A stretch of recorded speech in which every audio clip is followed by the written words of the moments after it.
Great. So welcome everybody. So tēnā koutou katoa, greetings to you all from Aotearoa, Waitaha, Christchurch, Canterbury, here in Aotearoa, New Zealand. If this is the first time you have joined us, welcome. I am Sarita McLean, the Regional Rotary Public Image Coordinator, and it is so lovely to see all of you today. We are joining together today from across Australia, New Zealand, and the Pacific Islands, and on behalf of all of us, I acknowledge the traditional custodians of the lands on which each of us meet, live, learn, and work. I acknowledge and honor Indigenous cultures, traditions, country, iwi, and nation, and pay my respects as appropriate to elders and leaders, kaumatua and kuia, past, present, and emerging. I'm so excited to be sharing the screen with two very capable young women, President of Whitehorse Rotaract, Alice Terrell, and from Wallsend, Maryland Rotary, Sarah Hill. Sarah had submitted this session as a breakout for the 2022 Zone Conference in Canberra in October last year, and Alice and I joined in that session. So as we normally do, we will run through the session. We're sharing this session between Alice, Sarah, and myself, and we will have an opportunity for questions at the end. There is one breakout, so we will work out how we go. So I'll hand you over to Sarah now. Sarah. Hey, welcome everyone. It's great to have you all here. I'm just going to set up the PowerPoint so we can all be seeing the same thing at the same time, which is wonderful. Okay, come on, slideshow. Fantastic. So welcome. As Sarita said, yes, this is basically a repeat of what we did at the Zone 8 conference. Just a little bit of a warning. While this is a seminar, it's a little bit more hands-on and interactive in order for you to kind of get the most out of it and to basically kind of share your ideas amongst each other and also do a little bit of actual learning and hands-on activities. So, as Sarita said, the three presenters are Alice from the Rotaract Club, Sarita from our Zone PR team, and then myself from the Rotaract Club of Wallsend, Maryland. Sorry, Rotary Club of Maryland.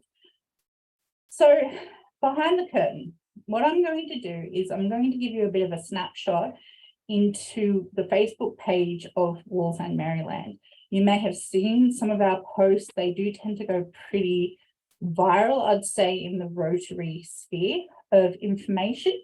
And so I just kind of wanted to show you what's going on behind the scenes and then kind of show you how we do this.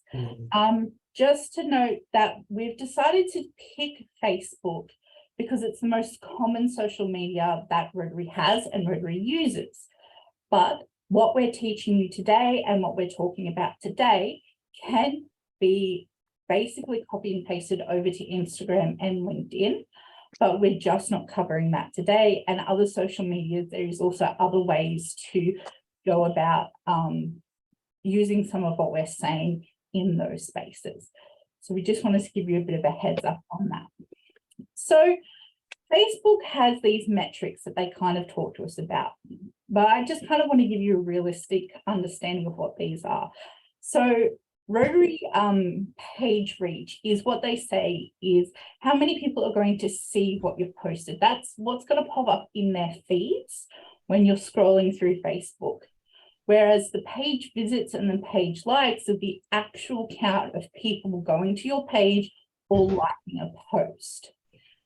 The audience is an estimation based on how many people have seen and then how many people have interacted with those posts. And the estimated audience size is then an estimation of the potential audience you may have with any given post. So there are a few different things. Now, Facebook page of Wallsend, Maryland. So I took the data that we have from the back of the analytics of the back end of Facebook, and I've taken it from the 1st of April to the 30th of June, 2021 and 2022. The dark line is 2021, the blue is 2022. So in over a snapshot of a year, I wanted to show you what we were able to achieve. So as you can see here, for our reach, that is how many people are seeing things, we were able to increase that by 525%. For page visits themselves, people actually clicking into our page, 137%. And then for page likes or likes on our posts in our page, we were able to increase that by 175%, which is absolutely amazing. Now, what does that actually look like on the back end? The people that have liked our page is actually relatively small. As of recording this back in October, we only had 666 people that had liked our page, which is kind of interesting when I show you later on some of the posts. But what Facebook recommends our audience to be is up to 20 million people, which is mind-blowing.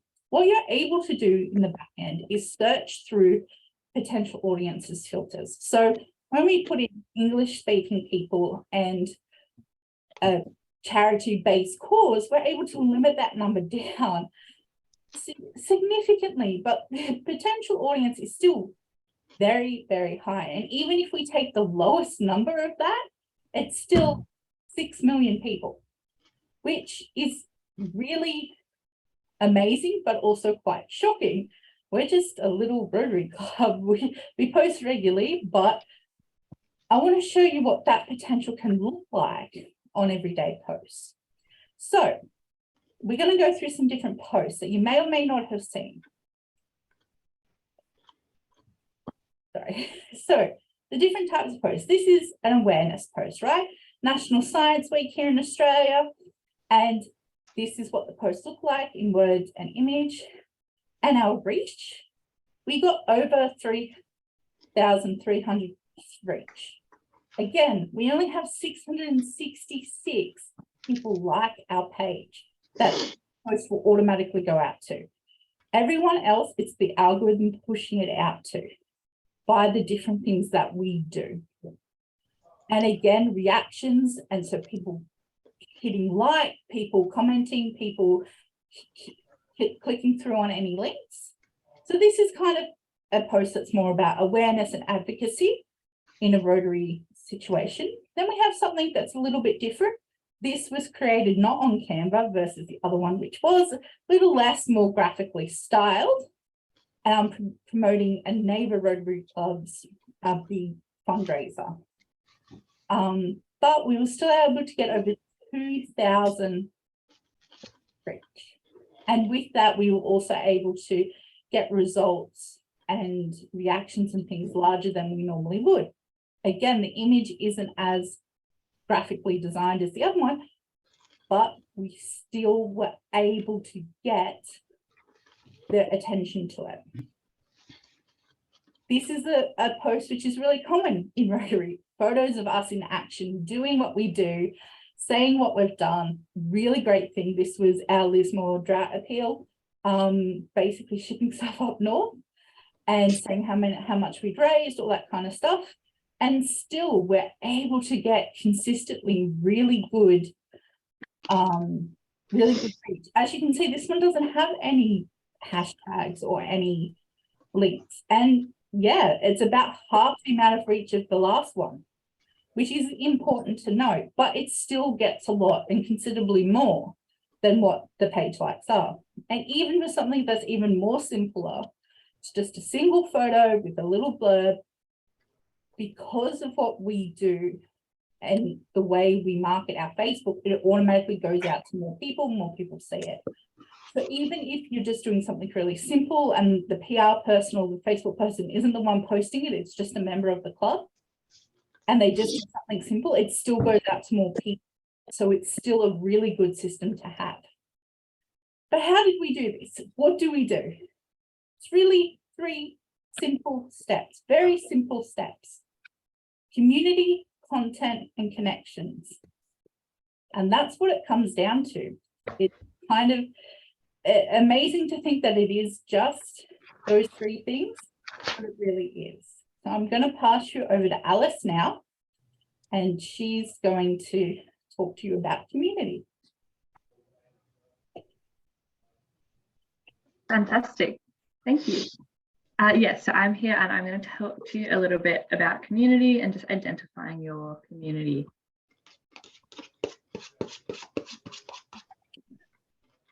Oh, there we go. Okay. So in a digital sense, community is who you are to the world.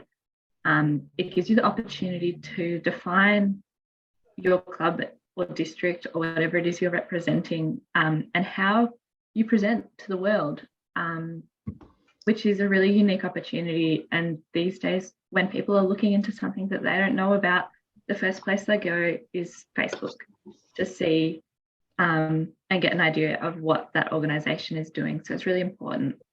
And it also gives your club the opportunity to stand out. Rotary is known for a lot of things, and there are a lot of perceptions about what Rotary is, but we all know that each club is different. We all have different things that, different projects the clubs are working on, different causes they really value. And so using Facebook to really establish your community gives you the opportunity to make yourselves unique from the rest of Rotary and actually really distinguish who you are as an individual club.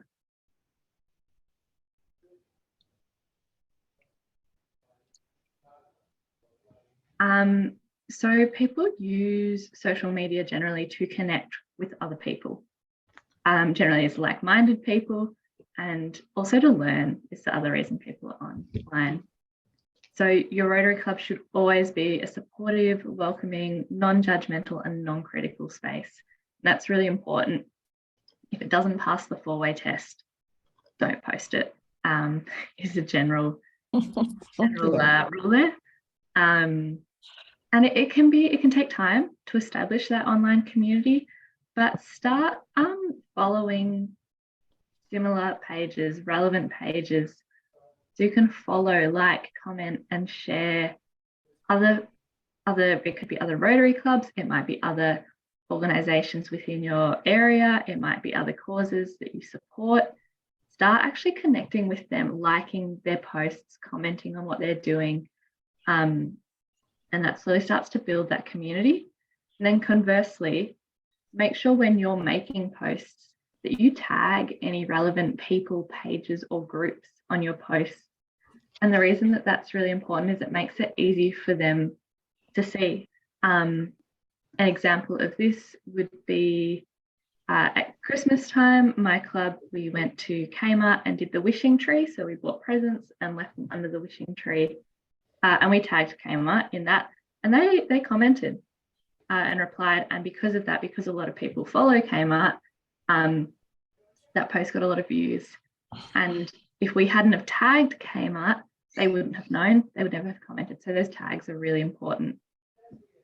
When we think about online community as well, it can also be location based, which is probably what you're used to. It's who else, the other groups and people in your area that you connect with. But it can also be cause based. So we're allowed to think really far beyond the confines of your geographical area and start connecting with organisations on the other side of the world as well.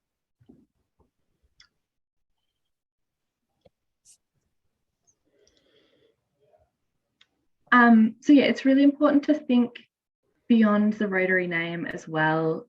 I think sometimes there can be a little bit of competition with other organisations that are doing similar things in similar areas, but they're not a part of competition, they're a part of your community. There's a Rotary Club near me that frequently shares the Lions Club post in a similar area to them. And it just really builds that sense of community because the overarching goals and values are similar. So just working to connect not just with other Rotary clubs, but also other organisations that have similar values and support similar causes is a really, really nice way to be establishing that community. And they're probably organisations that you're already working with as well. These, you don't have to go out and find new, novel organisations, but who are you working with in the community?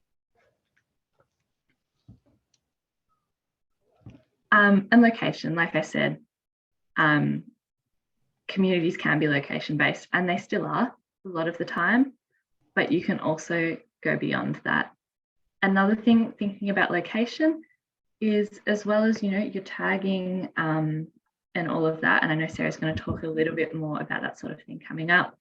Another thing that you can do is check in. So with Facebook, there's the option to add the location, and that can be a really nice way. If your club meets at a restaurant and you put a photo from that meeting, you can put the location as the restaurant, and that's just a nice little shout out and ad for them. And again, it's all about building that community and connection every step of the way. So I'm going to make you have a little bit of a think.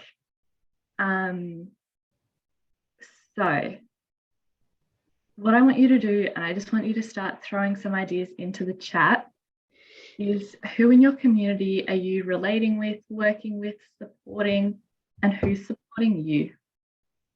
What are the organizations, the people, the groups? Are they geographical, or are you actually connecting with organizations that are far away? So I'm going to give you 3 minutes, just type some answers into the chat, and we'll just have a look at them as they come in.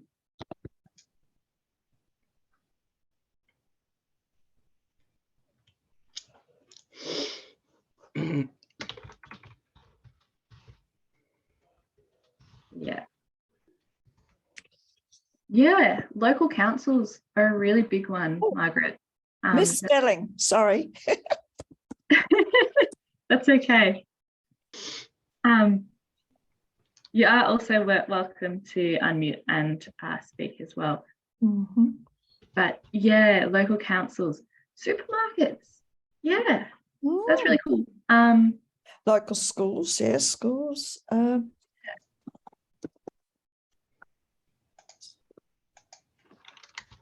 Local MPs, yep. Mm-hmm.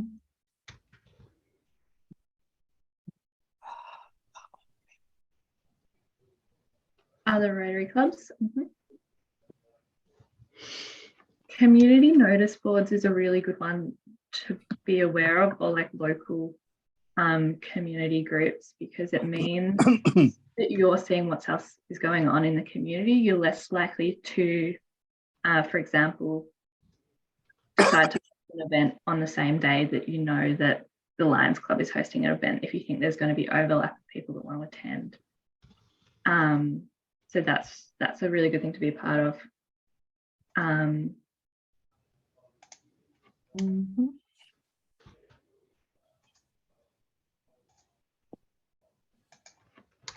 Yeah, sporting groups is a really big one. Rotary alumni pages, so your Muna, Ryla, Youth Exchange, universities, absolutely. Yeah, and cafes, Men's Shed, yep. So all of these groups, and notice how everything that you've posted, if someone was reading this and didn't know, when I asked the question, do you relate with them, work with them, support them, or do they support you? It can all go both ways. It can all go in ways. So this community, it's not one set give and take relationship. It's really, it's dynamic and it's quite fluid. Organizations that you're donating to, 100%. And the chances are as well, if you're donating a substantial amount and you make a post about it, that organization might then share your post. Then other people are going to be like, oh, what's this club that donated money? And have a look. Yeah, local businesses.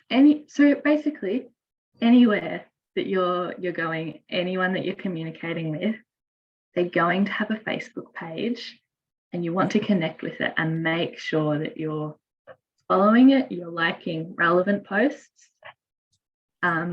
and that you're tagging them when you post things about them. So that's a little, meeting speakers as well. Yeah, 100%. Tag them, because chances are as well, they might want to share that and share that with the world. So you posting that and tagging that is really good. So with that, hopefully that gives you a little bit of an idea about community and about having an online community. And I'll pass to Sarah. Oh no, I'm passing over to Sarita to talk about content. Fantastic. Thank you, Alice. So in terms of the content, it is one of the key elements to creating a successful Facebook post. So content is this actual content or information that is being shared in the post. Information that will promote engagement, drive those clicks, and build relationship with the audience. So the content of the post should be tailored to the user's interests and needs. And as Alice has said, and I think Sarah did talk about, if you're targeting a specific age group, you might want to tailor content to the interests of that age group. Or if you're targeting a specific geographical area, you might want to tailor your content to the needs of that area. So in addition to tailoring content, it is important to make sure the content is clear, concise, and engaging.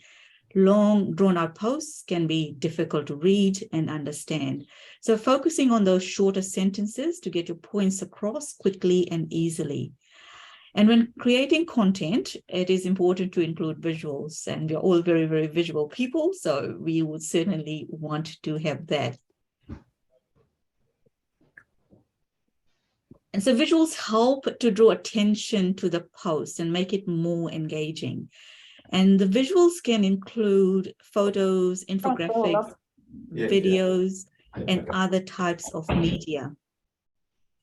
So when you're displaying these photographs, using pictures and photographs, I always have to make sure that and I guess it's just also, when you're running events, get an official photographer. I mean, official as in, you might have somebody within your event planning team who is happy to take photographs, and just assign that one task to that person to take those photographs. Because quite often it might be the last thing that somebody thinks about is taking photographs of the event, and there's like one person doing several different jobs, which is normally what we do in Rotary. So one person to take photographs, and that's their main job. So they can take these photographs from several different angles and tell the stories in lots of different ways, and you can use those at various times to promote. It has to be high resolution, and once again, make sure that you've asked permission if it's about people. It's a whole range of the do's and don'ts around taking pictures. Also, making sure the content is relevant to the user. If it's not relevant, it's going to be missed or ignored. Up to date and relevant to the user's interest. The other thing also have to mention is use the brand center to ensure compliance to the Rotary brand in terms of the colors, and if you want to make sure that the colors are the right colors, the fonts that you're using. There are some good templates in here. You can certainly go and use. So you can follow these steps, and you can use content to maximize the success of your Facebook posts, engage your audience, and build those relationships. So we're going to look at a small activity, and this is your breakout for today. So we've assigned you to 3 groups, and the activity that we're going to get you to do is, and the group that you have been assigned, and so I'm going to randomly assign you to one of those groups. And one of the groups is going to look at how you're going to promote a polio event. This is Facebook post. How are you going to write your Facebook post? How would you promote a local barbecue fundraiser?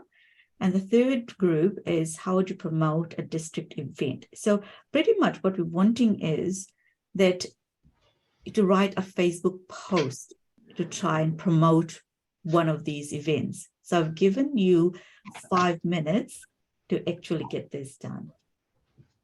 Yeah. Okay, so Sarita, do you want to push the button and get them into breakout? Yes. Have we assigned everybody?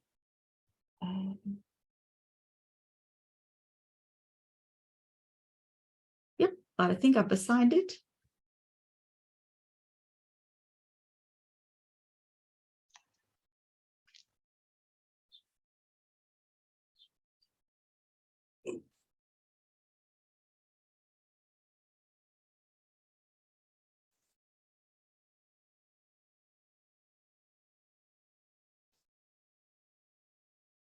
I should have, Your breakout rooms aren't being assigned, Sarita, not coming up. isn't coming up. Yeah, It is now. Yeah, it is now. Yeah. Thank you.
This meeting is being recorded.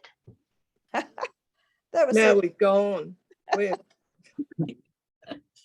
Come back in again. Okay, let me just get this back going. Okay. There we go. We should have this. Thank you, Sarah. problem. Okay, so everyone's back.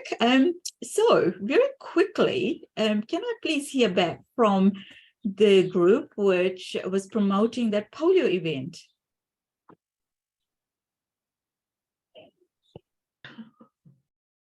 Oh, nobody.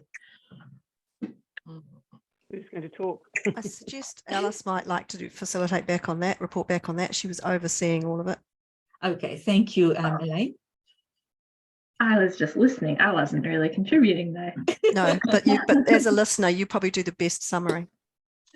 I think some of the really key things was making sure that there's a really good photo that is going to be eye-catching. So the suggestion for that was to have the bright red t-shirts because that's such a key thing. Also, I guess that was maybe like a post-event promotion. Pre-event, it was looking at having some sort of poster. Again, probably that, you know, the red, getting the End Polio Now logo and having that. And then keeping the actual text that went along with the poster really snappy, explaining why End Polio Now is such an important cause. Yeah, did I capture all the key points we sort of spoke about? Thank you, Alice. So promoting the local barbecue fundraiser. I think, Sarah, you were in that group, weren't you? I was. You know, we had a few good speakers if anyone wants to speak.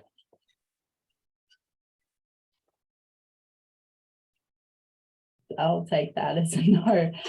So we were talking about, you know, when you're doing a fundraiser for some other cause or someone else, you know, making it action orientated. So where the money's going to go and why that's a good thing, and promoting it as a terms of action and action to support this charity and why it's so important and where the money's going to go and how it's going to help, and having a lot of the promotion around that and around like action words and catchy action words for that promotion and for promoting what good that's going to do. So that was our main discussion. Fantastic, thank you. And the last group about promoting a district event. Okay, folks, do you want me to do it? This is Deirdre. All Yeah, right. thank you, Dee. Yeah, thank you. Okay, we talked about having a very clear image that was bright, colourful, eye-catching. Obviously, would feature the Rotary logo, and if it was as a district thing, it would potentially be the district logo. But it needed to be simple. We needed to tag related activities or organisations. and although I didn't mention this within the group, for me at this particular point in time, it's about promoting the Peace Communities program, which has been going for 30 years and is the forerunner to the Peace Builder clubs that's established within Rotary. But this local thing for us is celebrating that birthday and having a bit of a hoorah party for it. So it's about promoting our Peace Begins With Me Plus You, which is an easy graphic to be able to be eye-catching, and then going through the principles of the Peace Credo, which are being converted from now, beginning with nouns to the actions that I alluded to before. So how you can actually go about developing peace in your own community could then be each of those different images for future things. So if you started with that initial one, then you can have smaller ones that are related to it to be continued. If you wanted to add in some text, it would obviously be those things that are relevant to whatever the project is about. And so you would then be able to, in this case, tag in the local council, local other community groups that have volunteering and service to the community as their principal way of doing things. And that way that you can then tag other clubs, other service clubs, and other local organisations, and include things like the Multicultural Council and so on. Great. So lots of different ways of doing it. And so fantastic. Thank you all for your contribution to this activity. And so certainly some food for thought when you go on and start putting your Facebook posts for your clubs or for your districts. So now I'm going to pass you over to Sarah so she can finish off on the connection section. So Sarah, back to you. Fantastic. Okay, so connections, we're going to go through some different ways to do it on Facebook and also explaining some differences there. So hashtags. So hashtags are essentially, you've all seen them, they're the pound signs with the words or the kind of sentence streams. They boost engagement and reach, and Facebook has in 2022 said that they do actually accumulate to your audience or potential audience. They're searchable, which is really great. So if you go into the search bar of Facebook and you're looking up a topic, hashtags will be part of that search algorithm for what you're looking for. And it also links similar content in your feed. So for example, if you are very much looking at, you very commonly looking at, cats, for example, anything that's hashtag cats will more likely appear in your feed. So, my feed's full of Rotary stuff. Why? Because I post and also look at a lot of Rotary things, and the algorithm's like, oh, you like Rotary things. And so if people like your stuff, comment on it, click through, the hashtags are going to be part of that. And if there's one that you continuously use for your club or for your zone, Rotary Oceania is the one I put on a lot of ours, it continuously keeps coming, and it kind of brings them all together, which is really, really good. Sorry about that.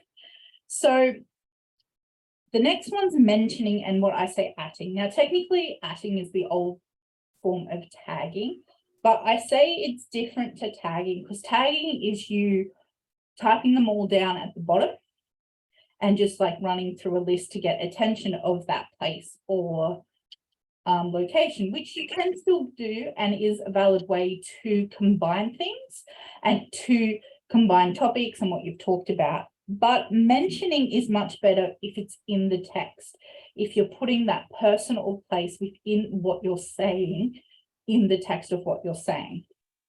So it's very useful to have, and I'm sure Alice said, they tagged Kmart. They would have tagged Kmart in a way that was within the text of saying we're at Kmart. And so that would have been part of it. And it's part of making it seem like it's a coherent sentence, even though you can see an example that I've showed, the atting or, the tagging is actually at the end, but it sounds like a continuous sentence, which is a trick. It's really important to talk about and include in this, not just people, but also places and subjects that are you're interested in. So for example, with Rotary, there's like many, but fellowships, action groups, zones, different clubs, things like that. It's very important to include them here, even if it is you just including them at the bottom or within the text itself. And there's a lot of different things you can do, and also a lot of different things you can do. Like when I'm talking about education, I will, being in New South Wales, at New South Wales Education while I'm talking about it, to incorporate them into the discussion that I'm trying to start. And that's what this is. You're trying to get attention and start basically getting eyes on it. Now, keywords and links. So I'm going to start with links first. If there is a link, people can take action and click. When people click, it tricks, well, doesn't trick, it tells the algorithm they're interested. That's a reaction to your page. That's an action. And that's really good. To find links, the best ways that I like, there's some great stuff. Sorry, my dogs are being weird. There's some great stuff on the Rotary page. The Rotary's got 2 blogs that are fantastic, have topics on everything. Just go and search and link to a relevant article, or link to another reliable source outside of Rotary on the topic. So the World Health Organization, if you're talking about polio or something like that. So you can have the action of people clicking, which will get more people interested. It tells them and gives them an actionable thing to do. And it's really, really important that you can kind of show that in a way.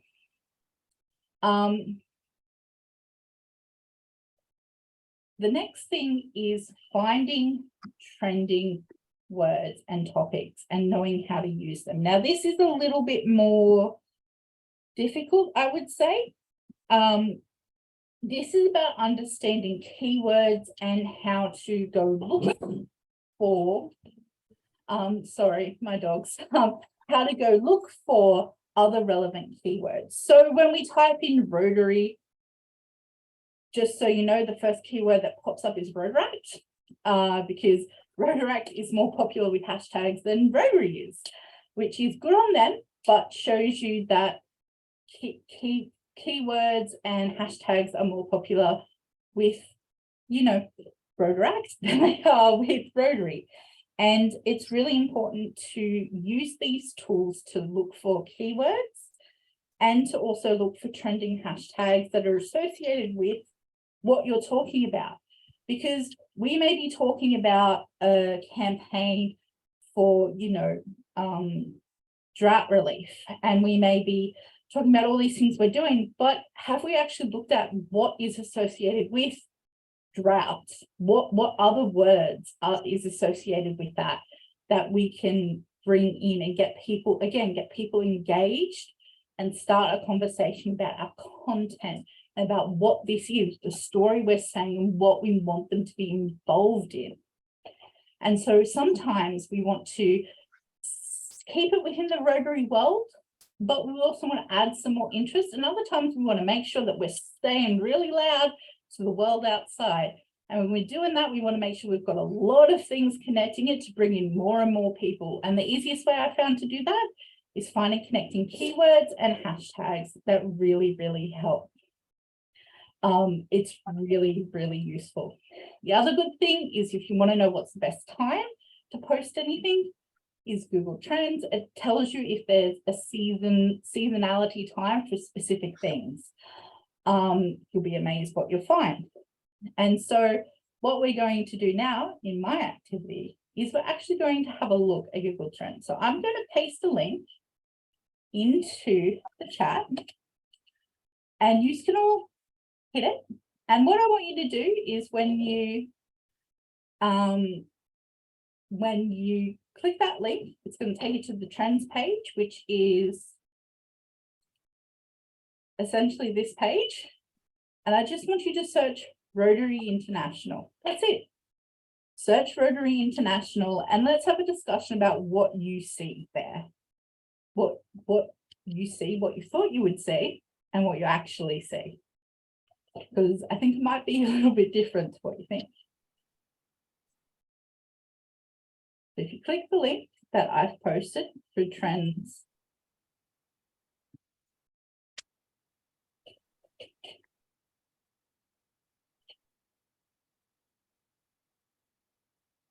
hopefully enough of you can get this to work. I think you're going to find some interesting trends that pop up.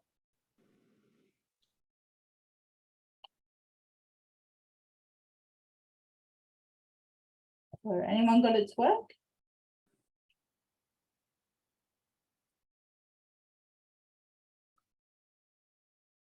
Oh, we're still struggling. I can show you on this end if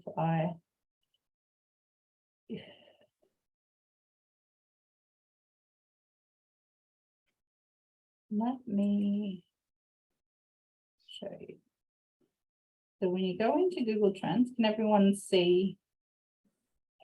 Yeah, mine looks like that. Yeah. Great. Fantastic. So I've got Rotary, Rotary International, Rotary Foundation, the three different. Yeah. Now, first of all, no one's searching for Rotary Foundation, apparently.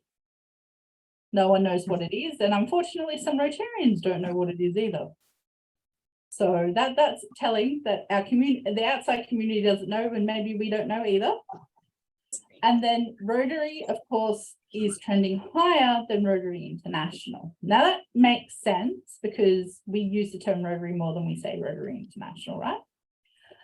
But when we have a look, we scroll down just a little bit, we see that Rotary is kind of more associated with the Rotary engine or Rotary scissors. They're not really, it's not really us. Whereas Rotary International is actually us. It's our convention, Probus, Rotary Exchange, all of those things.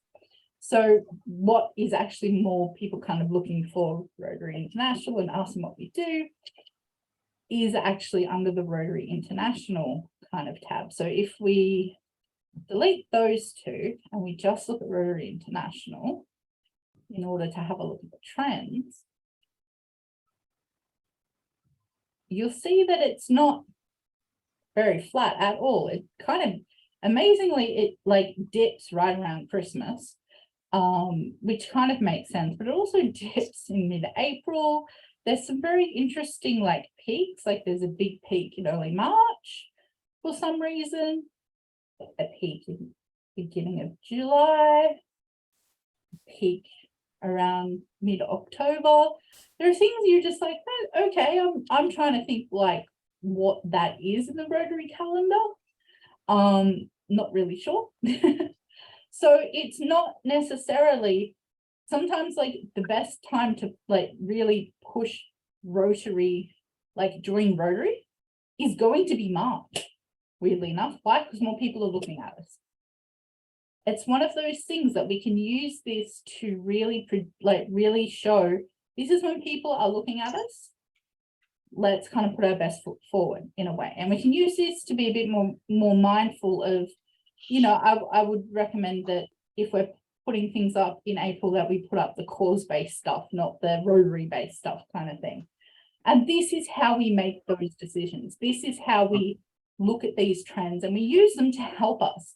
You know, Rotary is, we never put anything about Rotary over Christmas. That's a big no-no. Only about all of the other things we do.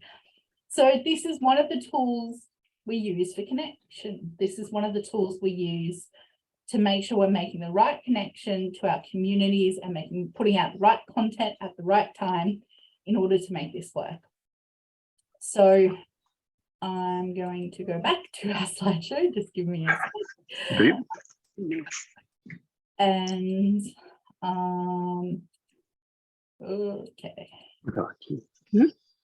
And yeah, I hope that did go back to the slideshow. Did it, Sarita? I went Okay, to great. questions, yes. Any questions? We've got a few questions in the chat. I'm just going to scroll up so I can see. Do people boost their posts? So yes, you can pay to boost your posts. Everything I've shown you from the rules and Maryland, we don't pay to boost our posts. It's all organic. It's all just what we've done by using these different things. So all of these things is just what we've done. And so, but you can pay to boost posts, and Facebook will, you know, put them up more regularly and kind of decide to do those things.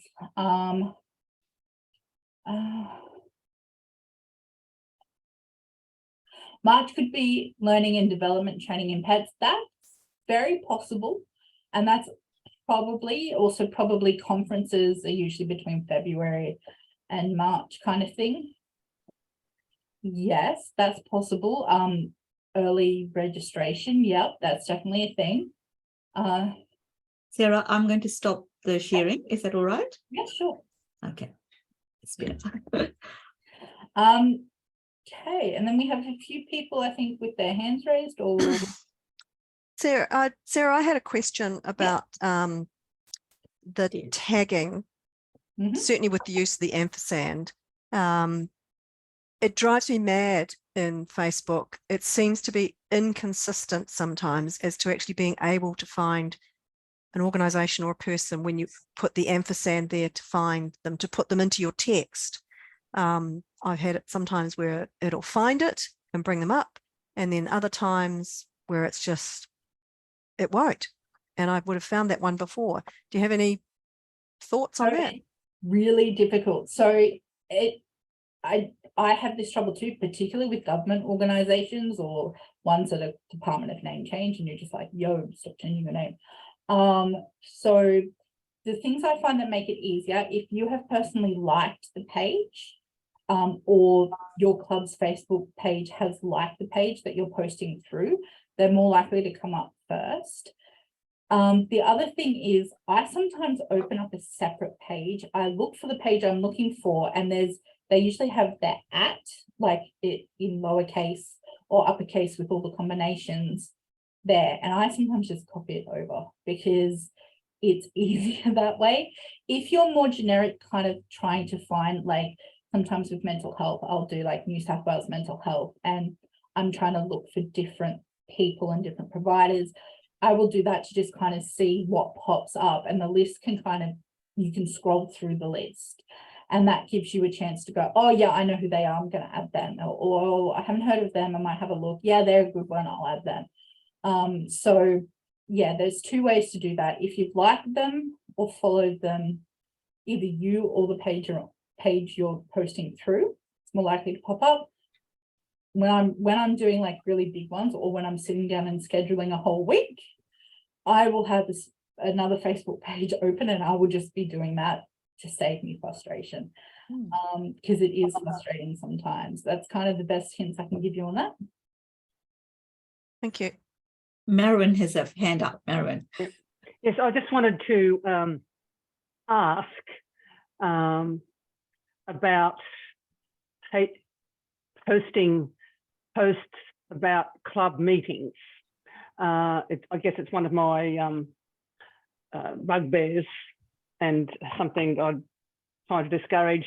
But I see a lot of clubs posting lovely photos of, not necessarily very lovely photos of the backs of people's heads in the back of the room with a person, you know, in the far distance who might have been the person proposing the toast or the person who was the public speaker, and it's on their public Facebook page, and doesn't seem very appealing to me to want to get people to want to join Rotary when they see posts like that. So I'm just interested in comments from you, anybody in the team or anybody else. Obvious. Yeah. So obvious. The thing with Rotary is that there's kind of a few ways to see this. You could say that is, you know, not showing our best foot forward, in the sense that it's not the best taken photo with the best angle, with the best editing, And that's the truth, but it's a realistic photo action shot of what Rotary is.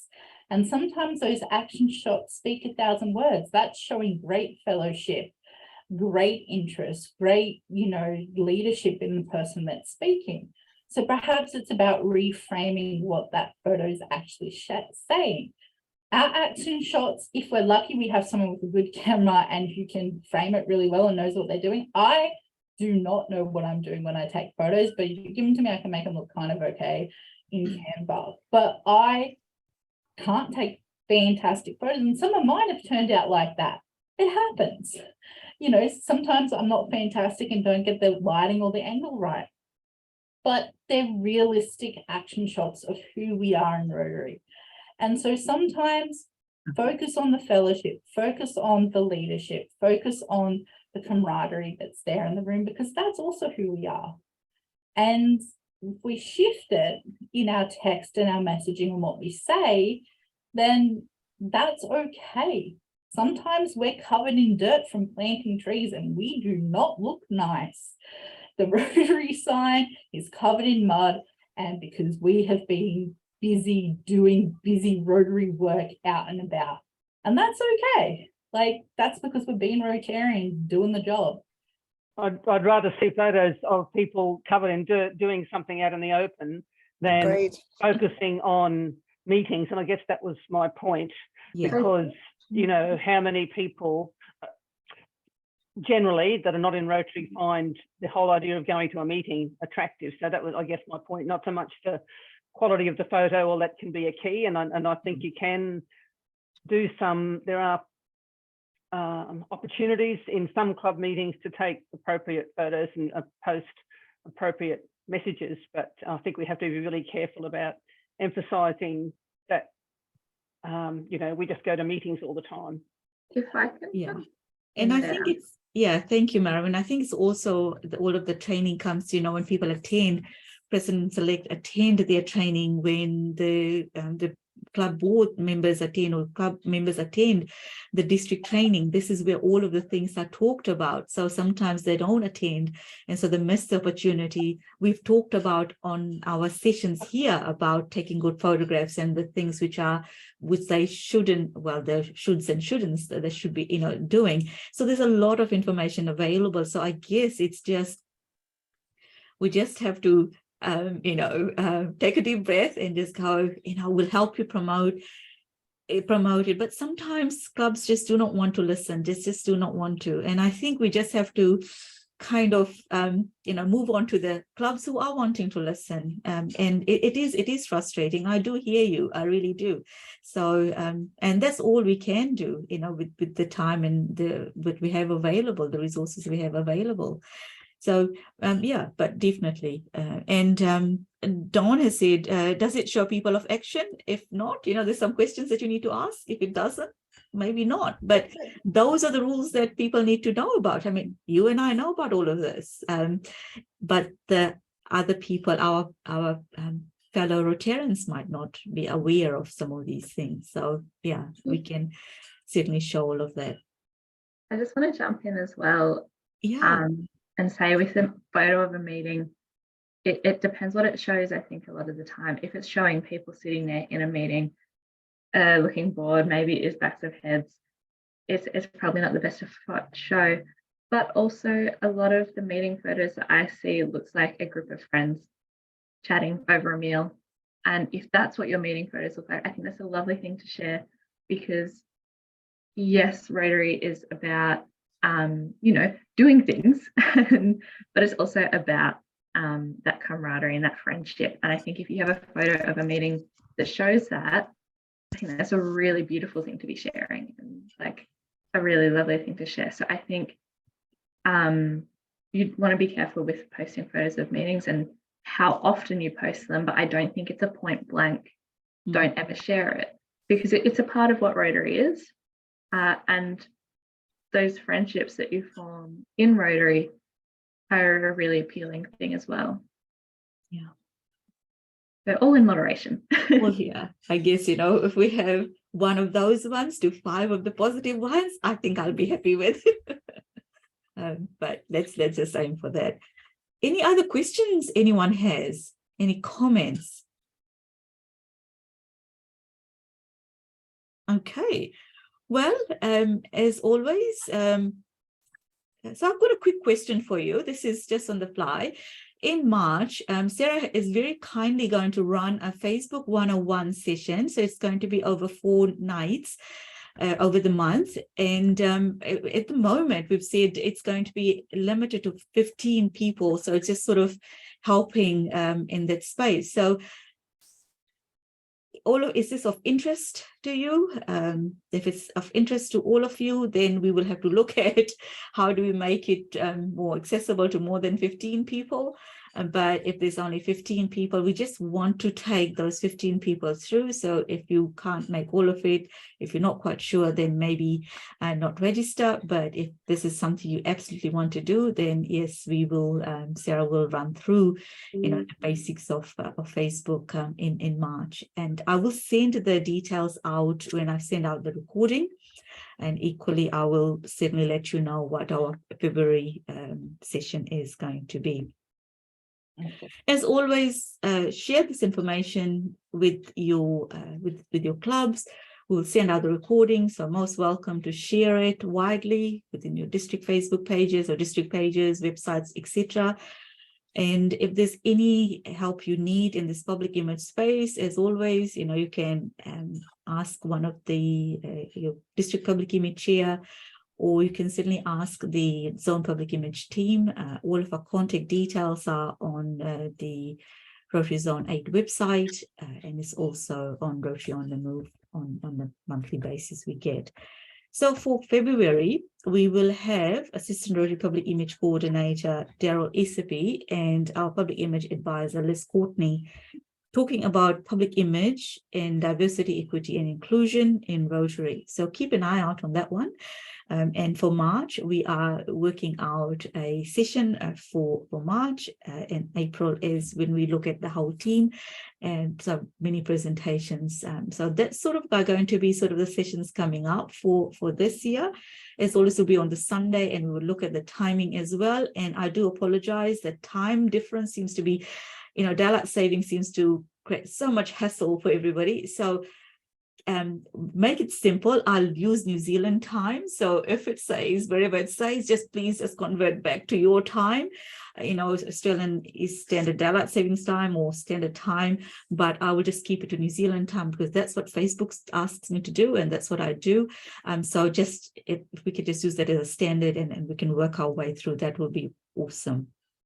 And I will share those details on the Facebook page and the Zone websites, and also on Rotary on the Move, which is the regional newsletter. So thank you so much for your attention and your passion. Enjoy the rest of your day. And I really look forward to catching up with you again next month. But if in person, if it's before then, that'd be awesome. So on the count of 3, I will end the recording, and you're most welcome to stay behind if you've got some other questions you want to chat. I will be here for a little bit longer. But I will stop recording right now.